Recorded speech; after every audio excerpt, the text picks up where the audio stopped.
As paz, povo de Deus. Eu queria convidar você que está aí fora, que vai participar da Escola Bíblica Dominical, a estar entrando, a estar buscando seu lugar, sentando, para que a gente possa iniciar mais uma aula da Escola Bíblica.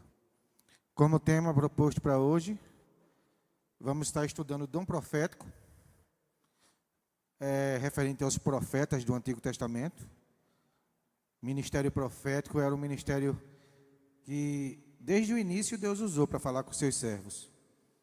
Ministério profético e dom de profecias.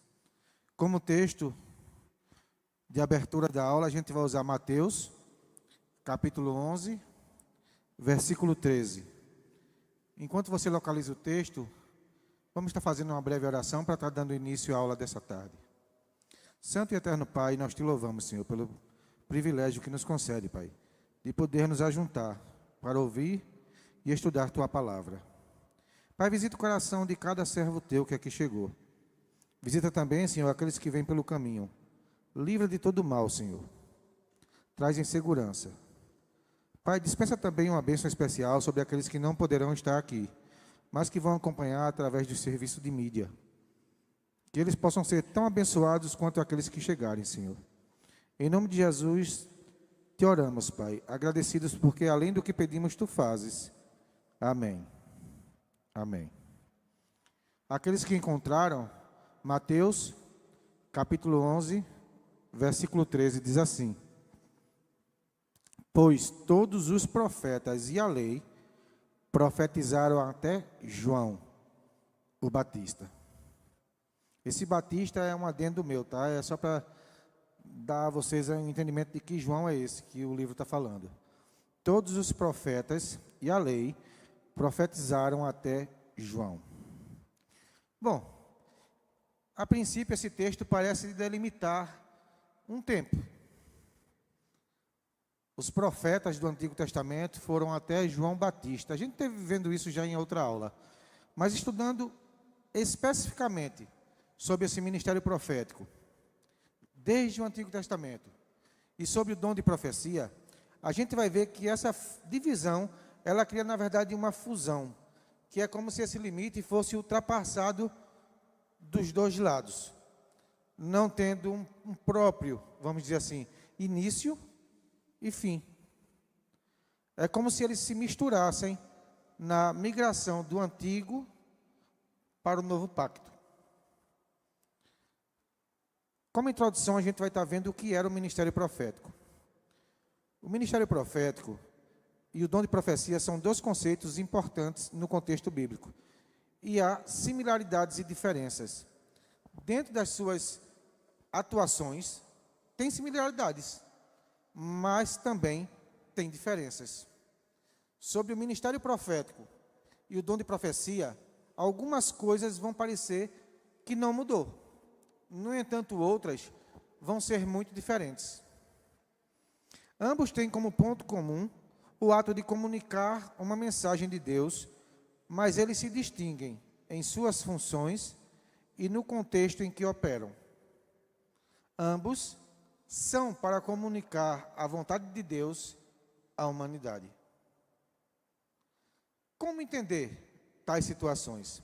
A gente vai falar de profetas do Antigo Testamento, é muito fácil a gente citar Isaías, Jeremias, Ezequiel, Daniel, mas o Antigo Testamento está repleto de profetas também que não tiveram livros escritos. Profetas que não foram relacionados entre aqueles maiores e menores profetas. A gente vai ter o caso de dois especificamente muito conhecidos, Elias e Eliseu, que embora não tiveram livros, foram profetas de uma notoriedade muito grande no tempo de Israel. Elias combatendo a idolatria no reinado de Acabe e de sua esposa, a rainha Jezabel. Elias vai ter um confronto direto com os profetas de Baal. Elias vai ter algumas coisas muito ímpares no seu ministério. A Bíblia vai dizer que Elias orou e não teve chuva. E depois que Elias orou, e a chuva veio. Elias é aquele profeta que não encontramos sua morte no Antigo Testamento. Ele foi levado por um redemoinho. Então, embora sem ter livros escritos, Elias é um profeta muito conhecido no Antigo Testamento. Aquele profeta que substitui Elias, Eliseu, também foi um profeta muito conhecido. Eliseu teve sua notoriedade pelos feitos. Eliseu, ele ressuscitou o filho da sunamita. Eliseu, ele providenciou, através de seu ministério, a cura do capitão Naamã. Então, a gente vai encontrar em Eliseu também muitas histórias que são muitas vezes reproduzidas em nossas igrejas. Então, embora não tivessem livros, eram profetas conhecidos. Mas a gente vai ter, por exemplo, o profeta Gade. Quem é que lembra quem foi o profeta Gade? Quem é que lembra quem foi o profeta Natã?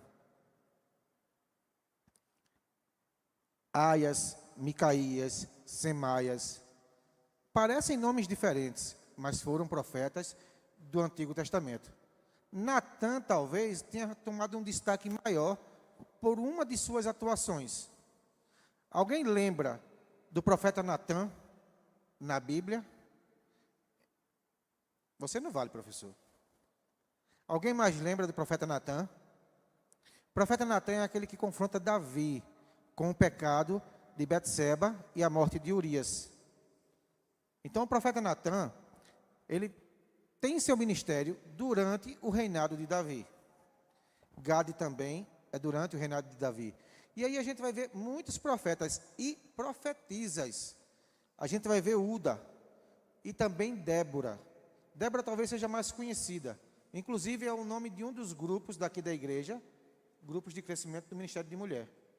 Alguém de nome lembra quem foi a profetisa Débora? Ela também foi juíza. E ela atuou liderando o povo de Israel através do exército que ela colocou Baraque como capitão, contra Cícera. Então, Débora, ela está ali mais ou menos no capítulo 4 e 5 do livro de Juízes. Foi também uma profetisa do Antigo Testamento. Características desse ministério profético. Era um chamado divino. Vocês lembram que Jeremias, já no capítulo 1 do seu livro, ele diz que foi chamado ainda no ventre de sua mãe, separado como profeta. O ministério profético era algo que separava uma pessoa com o chamado, e esse ministério acompanhava a pessoa durante toda a sua vida. Então era alguém que era indicado. Alguém dizia assim, olha, vai falar com o profeta. Quando uma história bem interessante sobre Eliseu acontece, uma menina é levada cativa, ela é tomada como prisioneira, e Naamã coloca como serva na sua casa. Naamã era cometido de uma enfermidade grave. E a menina disse, olha, se tu estivesse lá na minha terra, tem um profeta, que se tu invocasse ele invocava o nome do Senhor, e tu seria curado. Então o profeta era alguém que tinha um ministério, era alguém que tinha uma vida ministerial, servindo à vontade de Deus. Era conhecido como um arauto, como um adivinho, como alguém que era intercambiador entre a palavra de Deus e a humanidade. A missão do profeta era advertir o povo contra tudo que fosse errado e chamar o povo de volta para a prática da aliança feita com Deus, para a observância dos estatutos, dos mandamentos, trazer o povo de volta a uma obediência a Deus. Eles eram mediadores da aliança. Os profetas recordavam o povo de Israel sobre a aliança com Deus e os exigiam que voltasse à obediência a esta aliança. O ofício do profeta era, portanto, específico e individual. Alguém que era profeta exercia esse ministério durante sua vida. Isaías, no capítulo 6, ele, depois de ter uma visão do Senhor no trono, ele diz, e agora? O que será de mim? Quando o anjo vem e toca a sua boca, ele já se dispõe a ir pelo povo. A quem enviarei? Quem há de ir por nós? Eis-me aqui, envia-me a mim. O profeta era alguém separado por Deus para este ofício. E quanto a isso, é interessante saber que ninguém se opõe, ninguém discute. Mas aí a gente chega no Novo Testamento.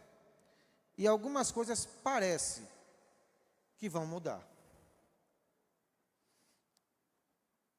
No Novo Testamento, os textos da carta de Paulo aos Efésios e a primeira carta de Paulo aos Coríntios traz 2 versículos que levantam e dividem opiniões a respeito do ministério profético.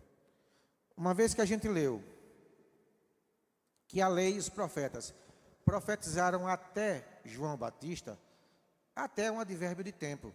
E significa que é um período transitório. A gente hoje está no mês de setembro, até que outubro chegue. Quando outubro chegar, setembro acabou, não existe mais. A gente ainda está durante a parte clara do dia, estamos à tarde. Vocês conseguem ver aqui que ainda está claro. Mas daqui a pouco vai escurecer e o dia acaba começando à noite. Então, até que a gente tenha iluminação natural do sol, a gente está vivendo o dia. Quando a iluminação natural acaba, a gente começa a viver a noite. Então, até ele separa um tempo de outro tempo. O texto que a gente viu de Mateus disse até João Batista. Mas e depois de João Batista? Ainda havia profetas ou não? O texto de 1 Coríntios, capítulo 12, no versículo 28, vai dizer assim: E a uns pôs Deus na igreja, primeiramente apóstolos, em segundo lugar profetas, em terceiro doutores, depois milagres, dons de curar, socorros, governos e variedades de língua. Deus mesmo colocou na igreja apóstolos e profetas. No texto de Efésios, capítulo 4, o texto em questão é 11, mas vamos ler do 10 ao 12 para a gente entender mais ou menos um contexto. Diz assim: Aquele que desceu é também o mesmo que subiu acima de todos os céus, para cumprir todas as coisas.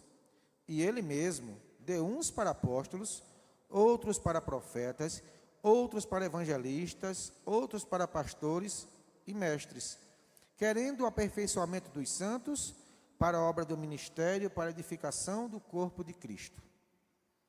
Então Jesus separa pessoas para esse ministério.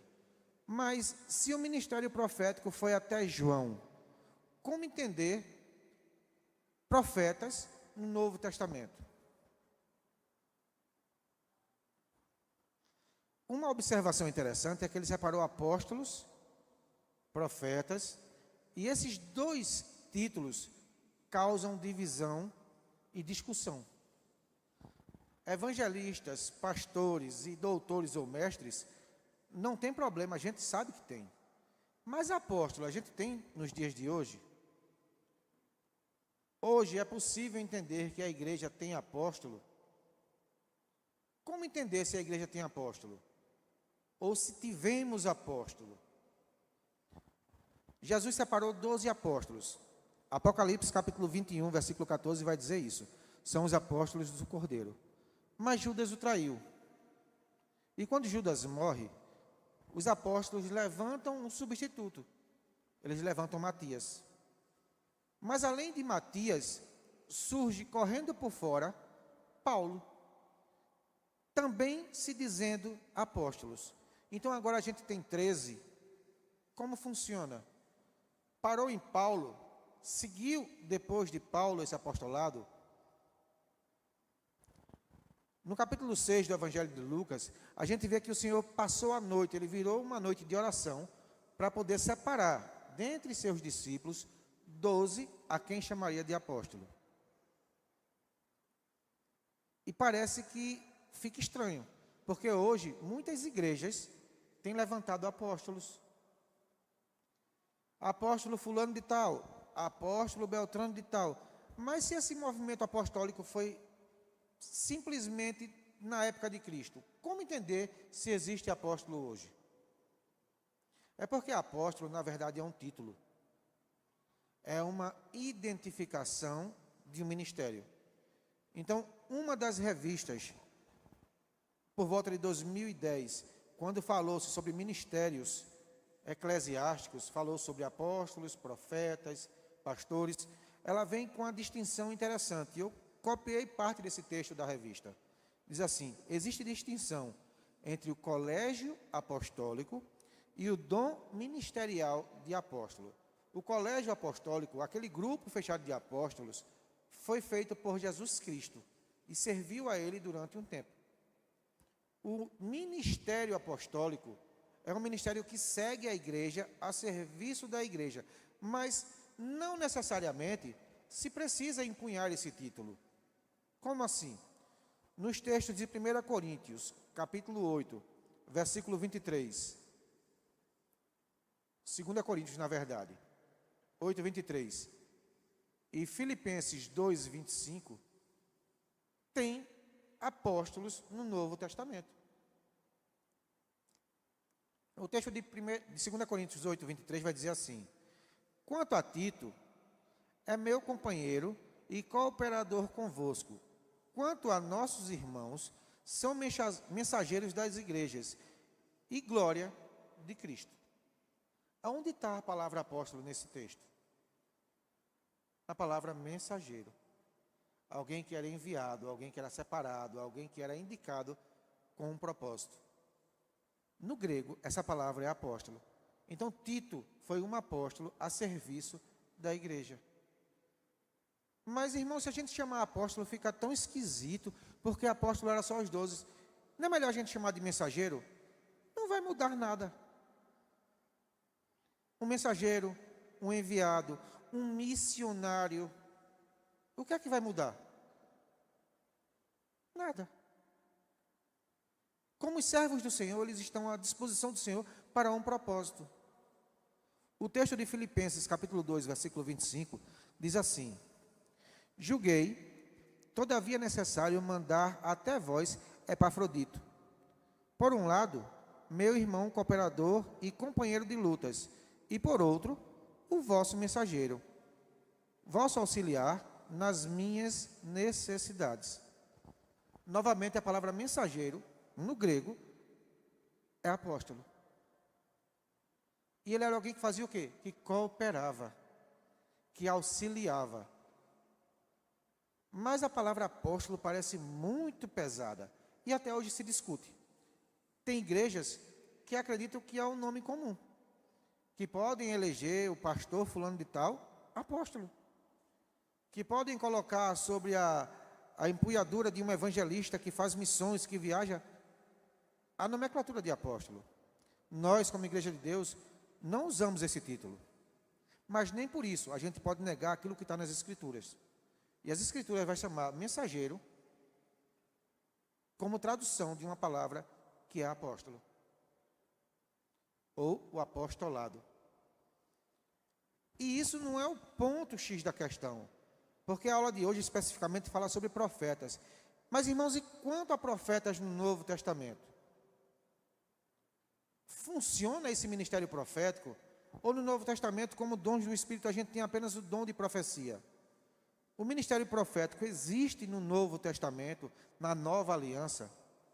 Existe. A Igreja de Deus defende isso. Mais à frente, eu vou explicar.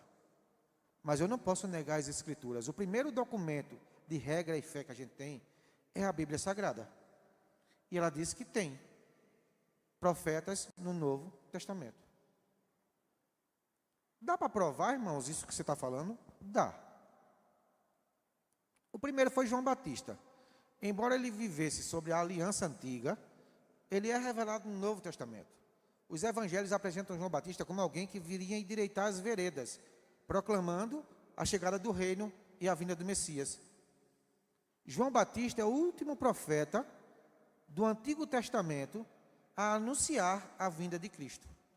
Então, quando o texto de Mateus 11 fala que a lei e os profetas profetizaram até João, fala especificamente sobre as profecias messiânicas, sobre aquelas profecias que indicavam que o Cristo viria na plenitude dos tempos. Então, quando o Messias chega, toda a profecia indicando a chegada do Messias se faz desnecessária. Porque no capítulo 1 do Evangelho de João, o próprio João Batista avistando Jesus descendo ao Rio Jordão, ele diz: eis o Cordeiro de Deus que tira o pecado do mundo.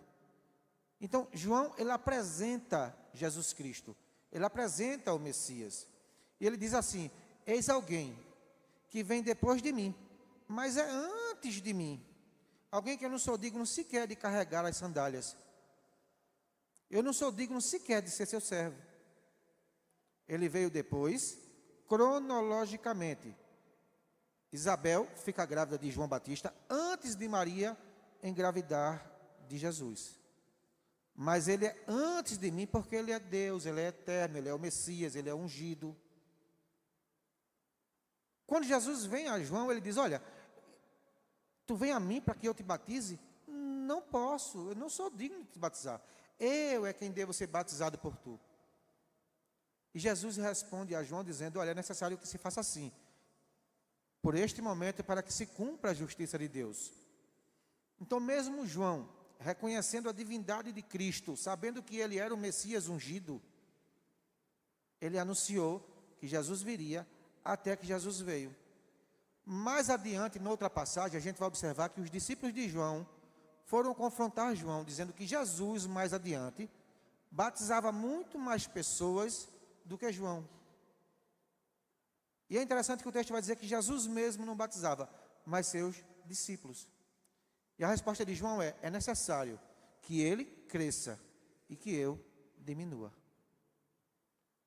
Chegou a hora do ministério dele tomar forma, tomar posicionamento. E chegou a hora de que eu me retire. Até aí tudo bem. Mas ainda não vimos a necessidade de profetas no Novo Testamento. Jesus, ele começa seu ministério e começa a ensinar aquilo que ele veio fazer. Em dado momento, no capítulo 16 do Evangelho de João, Jesus, ele vai dizer o seguinte: olha, ainda tenho muita coisa para vos falar, mas vocês ainda não estão prontos. O Espírito Santo, quando vier, ele vos guiará a toda verdade. Jesus está dizendo que ensinou muita coisa, mas que não ensinou tudo. Existiam algumas coisas que ainda precisavam ser ensinadas, mas os discípulos ainda não estavam prontos para receber aquele ensino. Somente quando o Espírito Santo viesse, e o Espírito Santo, sendo Deus, ensinaria os discípulos aquilo que Jesus não estava ainda vendo a capacidade deles de aprender.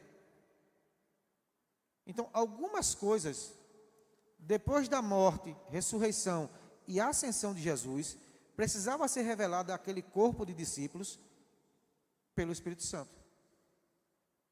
Então, como os discípulos, mais adiante sendo chamados apóstolos, receberiam estas revelações de Deus através do Espírito Santo e não seriam chamados profetas? Como? Hoje, a gente tem aqui na igreja o culto de ceia. É um culto que repetimos todos os meses. E como texto áureo desse culto, a gente usa 1 Coríntios, capítulo 11. Já pararam para pensar que na última ceia feita por Cristo e seus discípulos, Paulo não estava?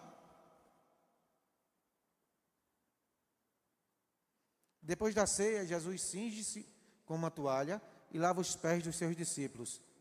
Aquele texto de João 13, vocês veem Paulo ali? Mas Paulo, escrevendo aos Coríntios, ele diz assim: olha, passei para vocês aquilo que aprendi do Senhor. Isso que eu estou ensinando a vocês, que na noite que foi traído, tomou o pão, tendo dado graças, o partiu. Peraí, Paulo estava lá com Jesus na noite que ele foi traído? Não. Mas Paulo está ensinando em Corinto que ele recebeu esse ensino do próprio Jesus. Então observem que tem coisas que foram reveladas a Paulo, a João e a tantos outros apóstolos posteriormente à morte e à ressurreição de Cristo. Quer falar, irmão? Arthur, me arruma um microfone, por favor, que o irmão quer fazer uma pergunta. A gente usa o microfone, irmão, porque quem está em casa precisa ouvir.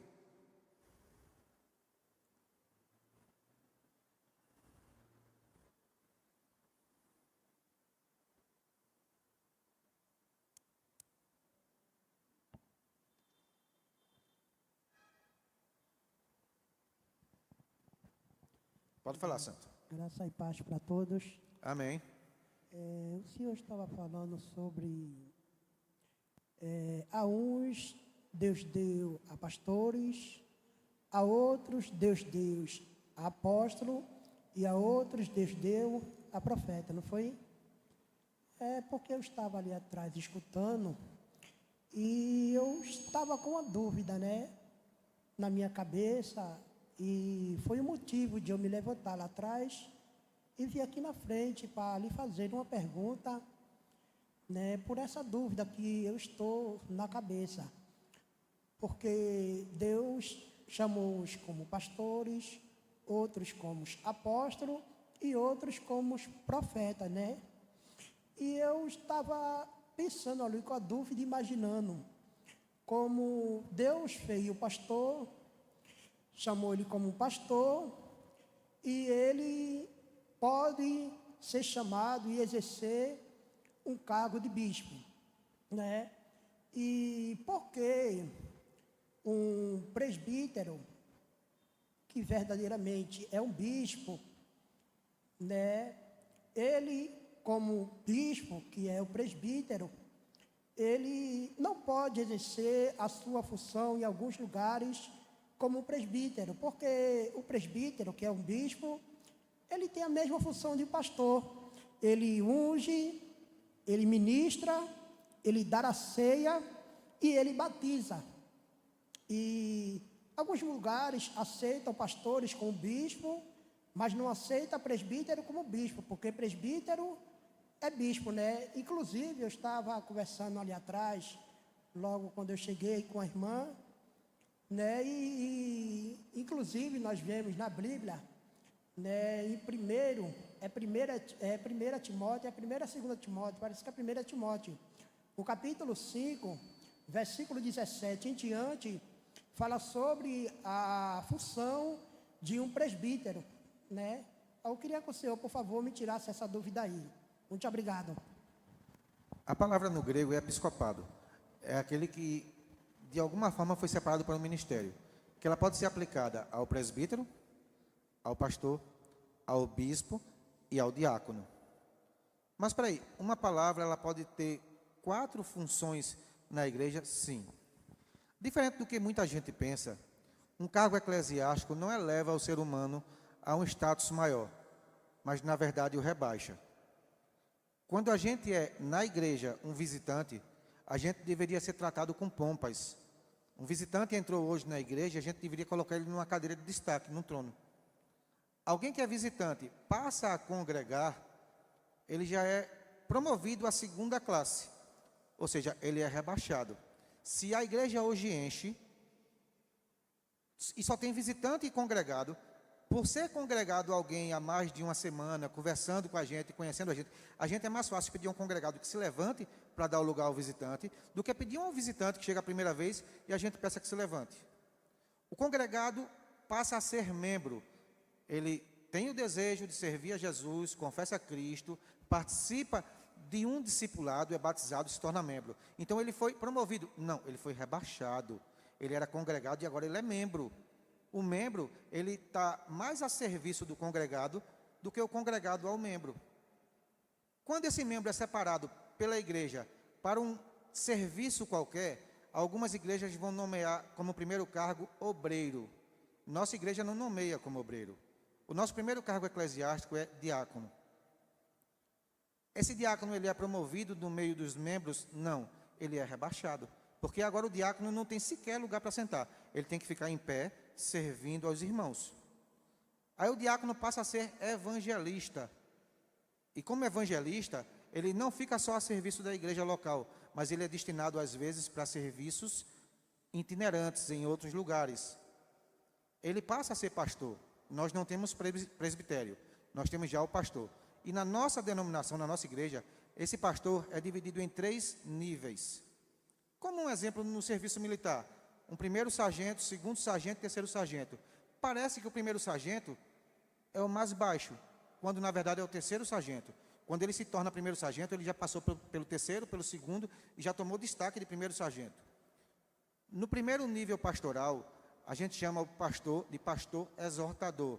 É um pastor que está a serviço da igreja para despertar o povo, para pregar, para ministrar a palavra, para serviços gerais. Quando ele chega ao segundo nível de pastor, ele passa a ser o pastor ordenado, que é um pastor, vamos dizer assim, mais antigo, que já tem mais funcionalidades dentro do ministério. No terceiro nível, a gente tinha outro tipo de pastor, mas em uma das assembleias últimas que houve, trocou-se o nome do terceiro nível de pastor e se colocou bispo. Não muda nada. Aqui na igreja nós temos o bispo Rosivaldo. Mas se você chama ele de pastor Rosivaldo, você não está ferindo ele eclesiasticamente. Porque ao invés de ser elevado, cada vez que um nível vai subindo, ele na verdade vai descendo. E hoje o pastor Rosivaldo, o bispo Rosivaldo, ele é o servo dos servos. Jesus Cristo, no Evangelho, ele é visto como servo no Evangelho de Marcos. No capítulo 53 do livro de Isaías, ele é visto como servo sofredor. Sem culpa, ele leva sobre si a minha culpa. Ou seja, Cristo se coloca a serviço da minha vida e da vida da humanidade. Então, na igreja a gente vai aprender essas funções. Por que um presbítero não pode ser bispo? Por que o bispo não pode ser o presbítero? Cada denominação, ela vai ter a sua eclesiologia de acordo com suas funções. Na nossa igreja, Igreja de Deus no Brasil, a gente não tem a função de presbítero. Mas um presbítero é reconhecidamente alguém que exerce uma função pastoral. A gente teve um presbítero há pouco tempo atrás, vindo para a nossa igreja, querendo servir aqui. Como a gente não tinha um cargo compatível de presbítero, foi solicitado a ele que ele escolhesse esperar para uma indicação possível, se houvesse a necessidade para um cargo de evangelista, ou se ele aceitava servir como diácono.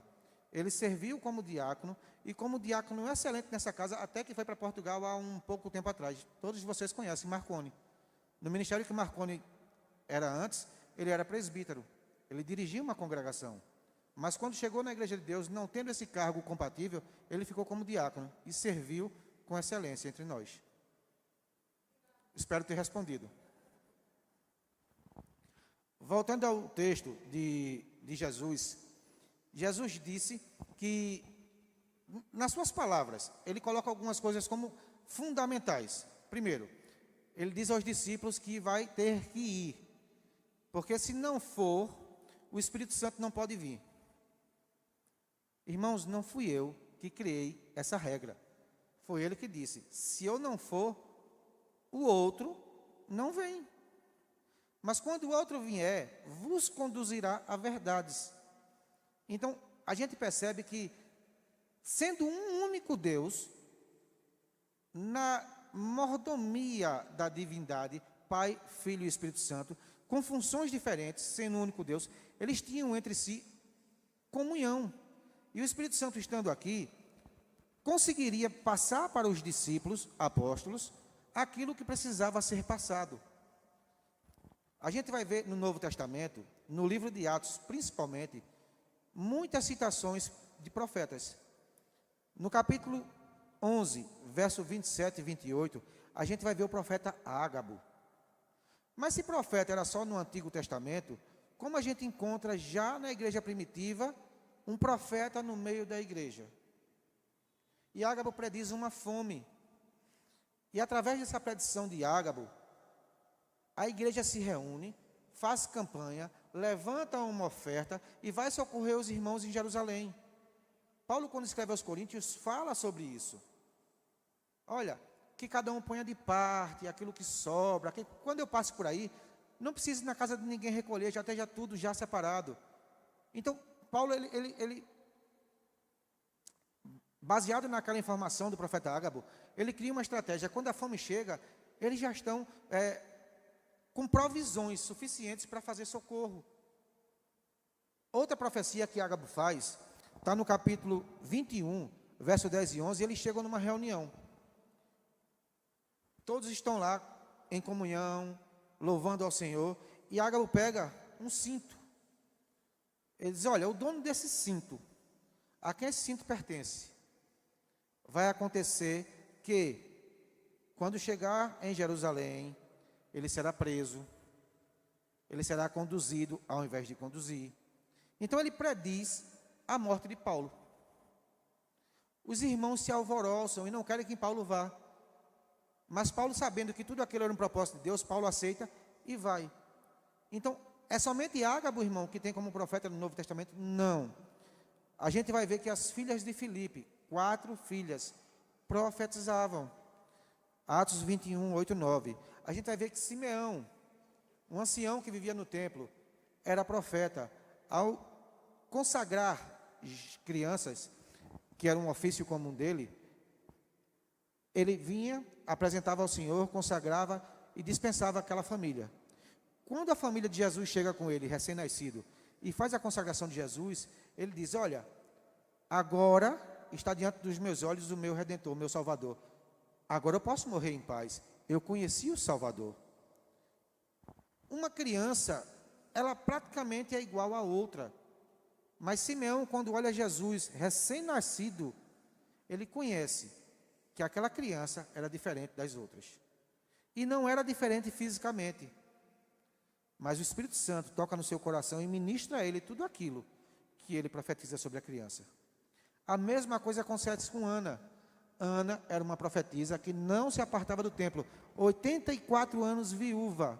E quando vê Jesus sendo consagrado, um bebê com 8 dias de vida, ela profetiza sobre a vida de Jesus como Redentor de Israel. Acabou aí? Não. A gente vai ver ainda, no capítulo 15, versículo 32, que Judas e Silas, companheiros de Paulo, eram profetas. A gente vai ver no capítulo 13, versículo 1, do próprio livro de Atos, que naquela separação que é enviado Barnabé e Saulo, os 5 nomes citados ali, todos eram profetas, segundo o texto vai dizer. Barnabé, Simeão, Lúcio de Cirene, Manaém e Saulo. Todos eram profetas. É preciso um microfone. Porque a gente transmite a aula e tem gente em casa que precisa ouvir toda a interação. Hoje em dia ainda existe profeta? Bom, nesse ponto a gente ia chegar agora. Obrigado. Embora muita denominação tenha seus profetas, nós não acreditamos que o ministério profético continua nos dias de hoje. No livro de Hebreus, capítulo 1, versículo 1, vai dizer assim, antigamente, ou dependendo da tradução, outrora, em outro tempo, Deus falou aos pais através dos profetas. Hoje, porém, nos últimos dias, nos falou através do Filho, Jesus Cristo. Então, vamos lá pontuar uma coisa. Há quase 2.000 anos atrás, um autor desconhecido escreve o livro de Hebreus. Esse livro é separado e colocado no cânon. Logo, ele é inspirado pelo Espírito Santo. Ele é escritura, ele é a Bíblia. E a Bíblia diz que, no passado, Deus falou através dos profetas. Mas, na atualidade, isso há quase 2.000 anos atrás, Deus fala através do Filho. Então, colocando um parêntese, profetas, o Filho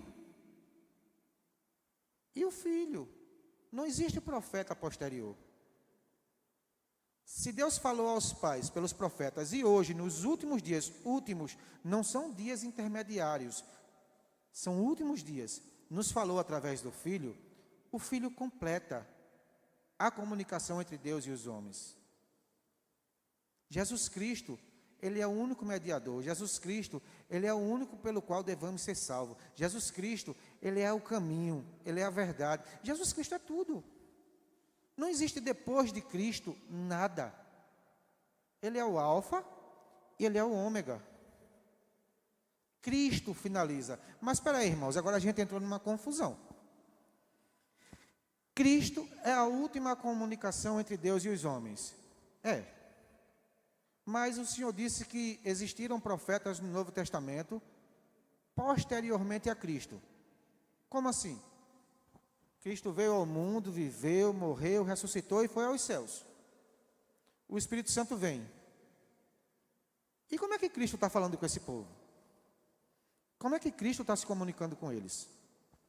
A gente acabou de falar sobre o texto da ceia, que ocorreu bem depois de Cristo. Saulo, como alguém, como ele mesmo diz, fariseu de fariseus, zeloso pela lei, ensinado aos pés de Gamaliel, da tribo de Benjamim, alguém totalmente aprovado pelo judaísmo. Ele perseguia os cristãos como alguém que estavam profanando o nome de Deus. Proclamava um Messias que se dizia igual a Deus, que se dizia filho de Deus, e Saulo ia atrás do povo prendendo, matando, açoitando, para que não profanasse o nome de Deus. Saulo toma cartas que davam a ele a autoridade e segue em viagem, seguindo os cristãos. No meio do caminho, uma luz brilha e Saulo cai do cavalo. Deixa eu voltar só um pouquinho, a gente está no capítulo 9. No capítulo 7, Estevão, testemunhando sobre Jesus, cheio do Espírito Santo, defendendo Jesus pelas Escrituras, é apedrejado. Como aconteceu isso? A lei dizia que o blasfemo, que o pecador, que aquele que de alguma forma levantava um falso testemunho precisava ser apedrejado. E Saulo, ele faz assim, ó, vem cá, Técio, me dá a camisa para não sujar, eu seguro. Vem cá, Douglas, eu seguro. Vem cá, Luquinhas, eu seguro. Pega a pedra e joga nesse cara. Ou seja, ele foi quem autorizou, ele foi quem testemunhou, e ele foi quem, vamos dizer assim, deu o veredito sobre a morte daquele homem. E aquele homem, perto de sucumbir, olha para os céus e diz, eis que vejo os céus abertos. E o Filho do Homem, em pé, ao lado do trono. Estevão consegue dizer a mesma coisa que Jesus disse, não lhes imputem esse pecado porque eles não sabem o que fazem. Aí, 2 capítulos à frente, capítulo 9, Saulo está seguindo viagem e cai do cavalo.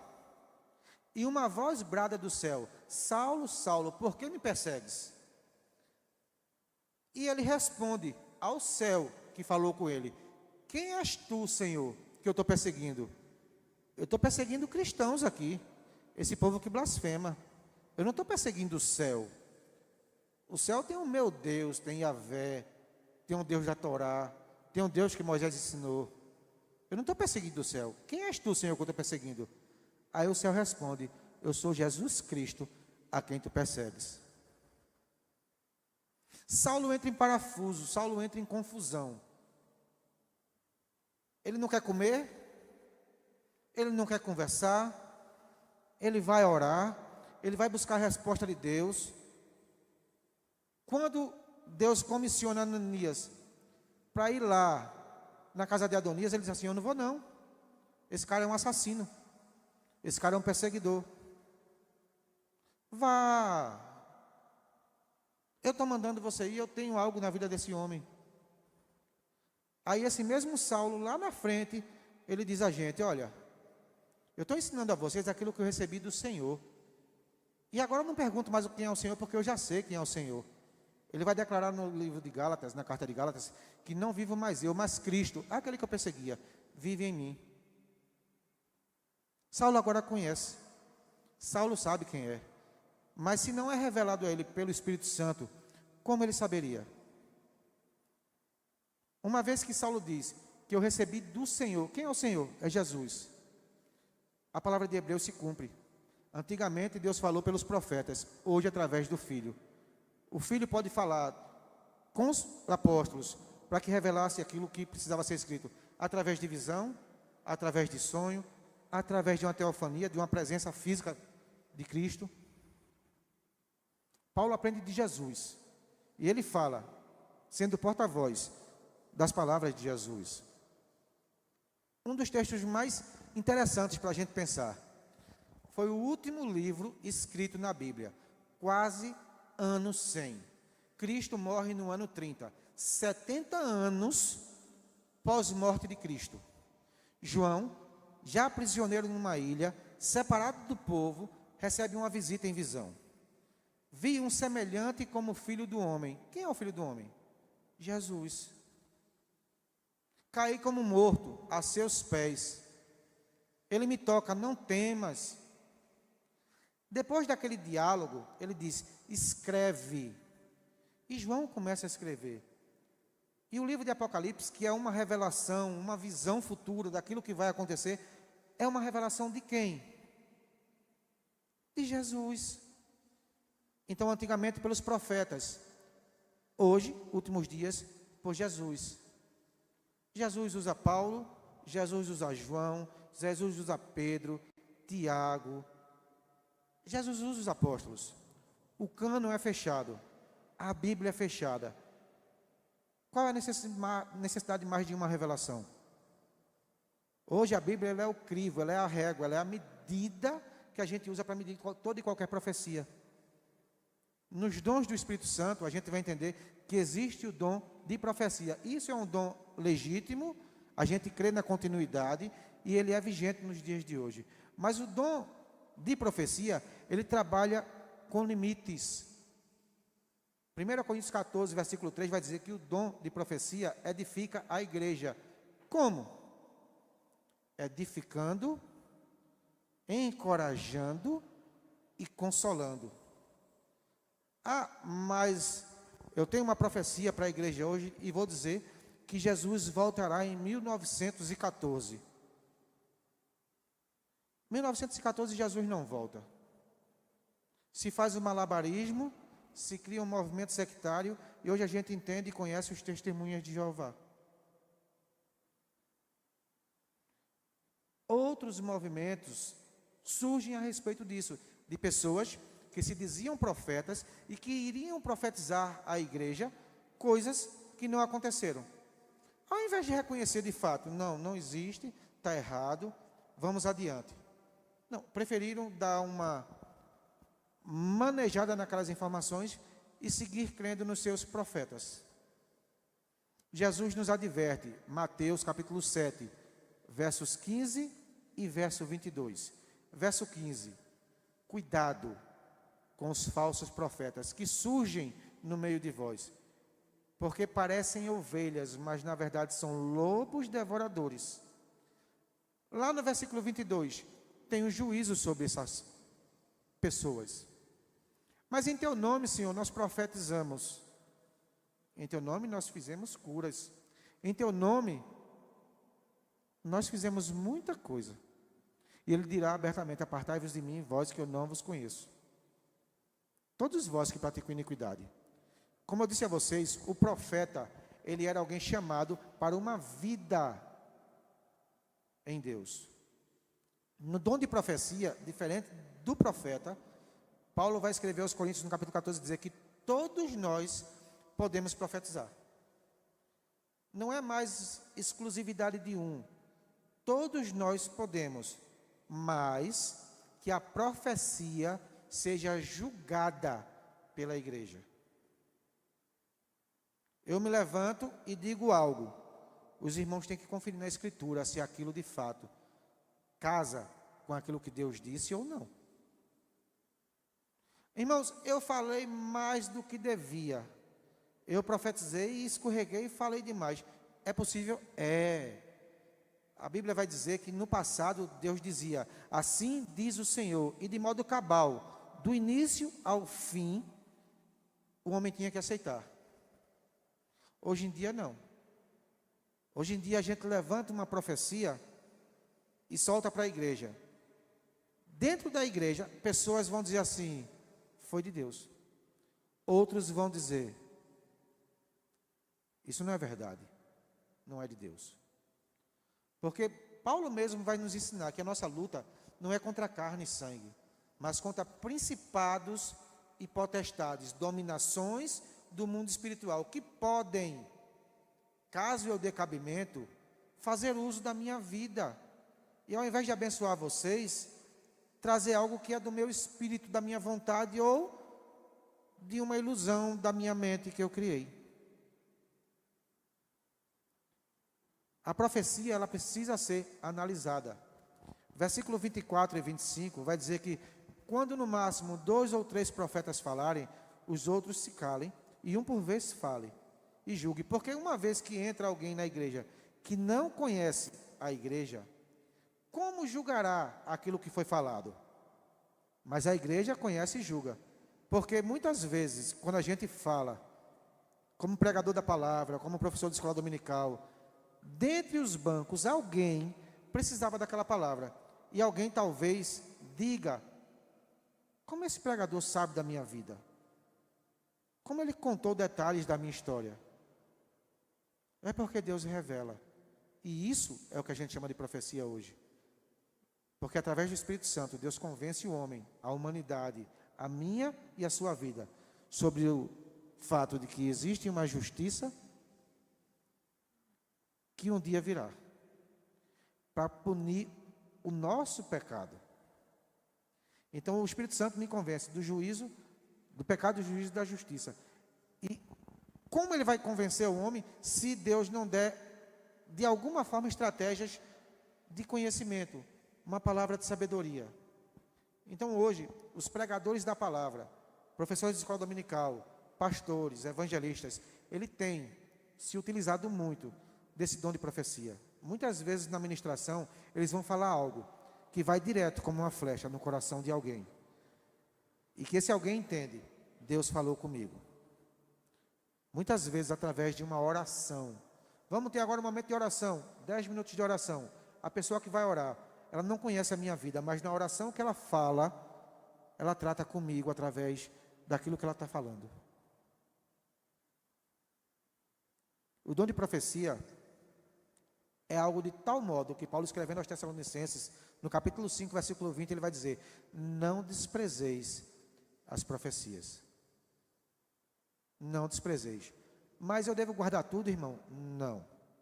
Você deve usar um filtro chamado Espírito Santo, porque ele está querendo te ajudar a entender tudo aquilo que Deus quer falar com você. Conclusão. A profecia deve ser julgada pela igreja e o profeta deve obedecer ao ensino bíblico. Não podemos esquecer que a profecia, nesse contexto, não se reveste da mesma autoridade dos profetas e apóstolos. Ninguém mais, depois deles, recebeu igual autoridade divina. O dom de profecia, na presente era, não é infalível. Portanto, é passível de correção. Pode acontecer de o profeta receber a revelação do Espírito Santo e, por fraqueza, imaturidade ou outro tipo de falha, falar além do que se deve. Quem profetiza, portanto, deve ter o cuidado de falar apenas o que o Espírito Santo mandar, não alegando estar fora de si, porque o Espírito Santo não se apossa de ninguém, ele não possui ninguém. A Bíblia vai nos ensinar que o Espírito está sujeito ao profeta. O meu Espírito entende o que eu estou falando. Então, quando eu falo mais do que eu devo, eu estou falando por minha conta e risco. Esses profetas, tanto no Antigo quanto no Novo Testamento, desempenham papéis cruciais no cumprimento dos propósitos de Deus em suas épocas. Suas profecias e ações são parte integral da narrativa bíblica e demonstram o cuidado contínuo de Deus em guiar, advertir e encorajar o seu povo, através de seus servos. Nós somos apenas o complemento daquilo que eles já começaram a fazer. Eu fiz um resumo sobre tudo o que falei essa tarde. Falei também de manhã na escola dominical. E se você, aluno da escola bíblica, faz parte da classe DAN, não está no nosso grupo de WhatsApp, nos procura depois, eu ou Emerson, passo o número de vocês, para que a gente possa estar colocando vocês no grupo. Porque todo esse material é postado semanalmente. Todas as aulas que a gente dá, a gente coloca o material que fica à disposição de vocês. Caso vocês leiam e tenham alguma dúvida, alguma indagação, alguma pergunta, o grupo foi feito para isso. Lá vocês podem perguntar e a gente vai interagindo e debatendo durante toda a semana, conforme a necessidade de cada um de vocês. Alguma pergunta?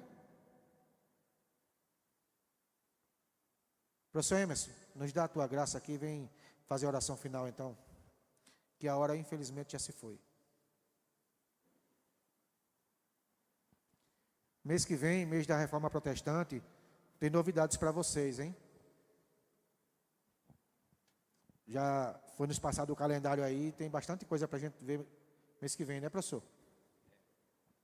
A paz do Senhor, meus irmãos. A partir do próximo domingo, que já é mês que vem, né? A partir do próximo domingo, nós vamos ter aulas especiais falando sobre questões da Bíblia, né? E lembrando a Reforma Protestante também. E a gente entende que a coisa mais positiva que a Reforma Protestante nos trouxe, eu trouxe para os seres humanos, né? Para o mundo, foi a questão do acesso à Bíblia, porque a Bíblia estava restrita ao clero, não era nem aos fiéis da igreja, era restrita ao clero. E aí os reformadores fizeram as traduções de maneira que as pessoas puderam ter a Bíblia em francês, inglês, em alemão, nós em português, enfim. E o acesso à palavra de Deus foi a grande contribuição da Reforma Protestante. Então a gente vai passar o mês inteiro meditando sobre questões da Bíblia, sobre de onde ela veio, o material que foi feito, quais os livros estão contidos na Bíblia, por que estão. Vamos estudar também sobre cânon, terá uma aula aqui sobre o cânon das Escrituras, e algumas salas lá de baixo vão subir para estarem junto aqui com a gente. A sala dos adolescentes, dos jovens, o pessoal do discipulado virá também, e nós não teremos durante o mês que vem as aulas pela manhã, será só essa aula nesse horário, tá bom? Então a partir do... Também as classes infantis para apresentações, né? Haverá também participações das classes infantis aqui em cima. As crianças não vão ficar aqui com a gente, vão ficar lá embaixo, mas elas virão também trazer aqui algumas apresentações, alguma participação. Eu acho que vai ser uma experiência muito boa, não falte. Amém? Posso orar, professor? Oremos. Pai, te agradecemos, meu Deus, por esta aula que o Senhor tem conduzido. Meu Senhor Jesus Cristo, agradecemos pelo conhecimento da Tua Palavra. Senhor Jesus, que o Senhor a cada dia nos ensine, que o Senhor a cada dia nos instrua, que o Senhor a cada dia capacite mais e mais o Teu servo, nosso professor Sóstenes, para que ele possa nos trazer, Senhor Jesus, aulas, a fim de nos esclarecer a respeito da Tua Palavra. Abençoa também a pastora Oneide, a minha vida, e aos outros irmãos que são convidados para dar aula nessa escola bíblica dominical. O mês que vem, Senhor, será um mês de grande desafio, mas eu tenho certeza que o Senhor estará conosco a cada domingo na escola bíblica dominical para comunicar por meio dos teus servos a Tua palavra aos Teus filhos, que nós sejamos não apenas ouvintes, mas praticantes dela. Te pedimos um culto abençoado e uma semana maravilhosa, tudo para a glória do Teu nome. Amém.